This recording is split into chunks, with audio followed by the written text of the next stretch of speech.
কোটা না মেধা এই স্লোগানে রোববার মধ্যরাতে আবারও উত্তাল হয়ে ওঠে রাজশাহী বিশ্ববিদ্যালয়। দীর্ঘদিন ধরে প্রচলিত পোষ্য কোটা ব্যবস্থা বাতিলের দাবিতে কয়েকদিন ধরেই চলছিল শিক্ষার্থীদের আন্দোলন। শনিবার দিনভর অনশন, ধস্তাধস্তি এবং উপাচার্যকে অবরুদ্ধ রাখার পর মধ্যরাতে শিক্ষার্থীরা ঘেরাও করেন উপাচার্যের বাসভবন। পরবর্তীতে শিক্ষার্থীদের আন্দোলনের মুখে বিশ্ববিদ্যালয়ে বিরাজমান অস্থিতিশীল পরিস্থিতির কারণ দেখিয়ে স্থগিত ঘোষণা করা হয় প্রাতিষ্ঠানিক সুবিধা নিয়ে বিশ্ববিদ্যালয়ে ভর্তির কার্যক্রম।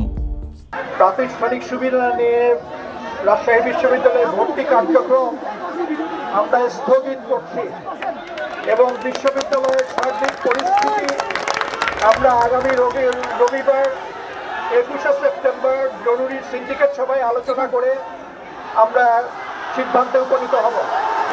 এদিকে রোববার আহ্বান করা হয়েছে জরুরি সিন্ডিকেট সভার।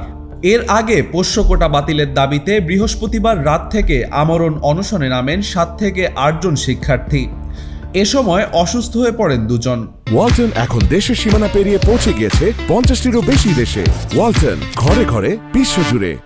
প্রশাসনের নির্বিকার অবস্থান মেনে নিতে না পেরে অবরুদ্ধ করে রাখা হয় উপাচার্য অধ্যাপক মাইন উদ্দিন, রেজিস্ট্রার অধ্যাপক ইফতেখারুল ইসলাম মাসুদ, প্রক্টর অধ্যাপক মাহবুবুর রহমান ও জনসংযোগ প্রশাসক অধ্যাপক আক্তার হোসেন মজুমদার সহ আরও অনেককে।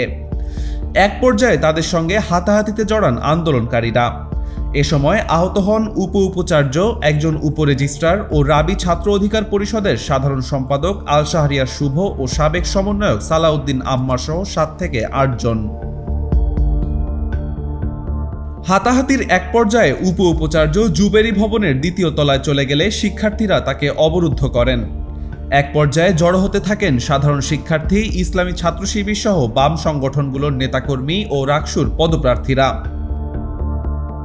জুবেরি ভবনের ভেতরেও স্লোগান দিয়ে আন্দোলন করেন শিক্ষার্থীরা। এ সময় ঘটনা ঘটে ভাঙচুরেরও। পরবর্তীতে রাত 10টার দিকে জাতীয়তাবাদী শিক্ষক ফোরামের সভাপতি অধ্যাপক আব্দুল আলিম এক ঘোষণায় শিক্ষক কর্মকর্তা কর্মচারীদের পূর্ণ দিবস কর্মবিরতির ঘোষণা দেন।